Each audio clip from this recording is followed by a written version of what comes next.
Arun XLO Ziva, an elite active retirement community in Mahabalipuram, Chennai. For apartments and luxury villas, call 7288 அமெரிக்க அதிபர் தேர்தல் நவம்பரில் நடைபெறவுள்ள நிலையில் ஜனநாயக கட்சி வேட்பாளரான கமலா ஹாரிஸ் மற்றும் குடியரசுக் கட்சி வேட்பாளரான முன்னாள் அதிபர் டொனால்டு டிரம்ப் ஆகியோர் தீவிர தேர்தல் பிரச்சாரத்தில் ஈடுபட்டு வருகின்றனர்.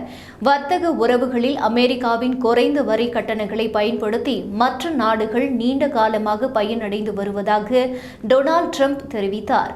இந்நிலையில் டொனால்டு டிரம்ப் தனது பொருளாதார கொள்கையில் மிக முக்கியமான அம்சமாக முன்வைப்பது அமெரிக்கா ஃபர்ஸ்ட் என்பதால் அமெரிக்கா மற்ற நாடுகளுடன் வர்த்தகத்தில் ஈடுபடும் போது அமெரிக்காவிற்கு எந்த விதமான பாதிப்பும் ஏற்படாமல் வர்த்தகத்தை மேற்கொள்ள வேண்டும் என்பதே இதன் நோக்கம். 2022 இந்தியாவுடன் அமெரிக்காவிற்கு $45.7 பில்லியன் அதாவது 3.8 லட்சம் கோடி ரூபாய் மதிப்பிலான வர்த்தக பற்றாக்குறை இருந்தது. இந்நிலையில் மெக்சிகனில் நடந்த டவுன் ஹால் கூட்டத்தில் பேசிய ட்ரம்ப் இந்தியா அமெரிக்காவில் இருந்து இறக்குமதி செய்யப்படும் பொருட்களுக்கு மிக அதிகமான வரியை விதிப்பதாக ட்ரம்ப் குற்றம் சாட்டினார்.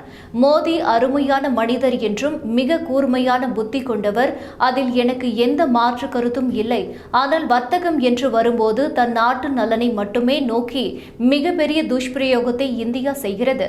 இனி இதை அனுமதிக்கப் போவதில்லை. நான் ஆட்சிக்கு வந்த பிறகு ட்ரம்ப் ரெசிப்ரோகல் ட்ரேட் ஆக்ட் மூலம் பரஸ்பர வர்த்தக கொள்கைகளை அமல்படுத்த போகிறேன் என தெரிவித்தார். இதன் மூலம் மற்ற நாடுகள் அமெரிக்காவின் இறக்குமதி பொருட்களுக்கு எவ்வளவு கட்டணங்கள் நிர்ணயம் செய்யப்படுகிறதோ அதே கட்டணங்களை அமெரிக்காவும் நிர்ணயம் செய்ய உள்ளது. இதன் மூலம் ஒன்று தடையில்லா வர்த்தக நாடாகும், அடுத்து அதிகமான வருவாய் கிடைக்கும் என்று தெரிவித்தார்.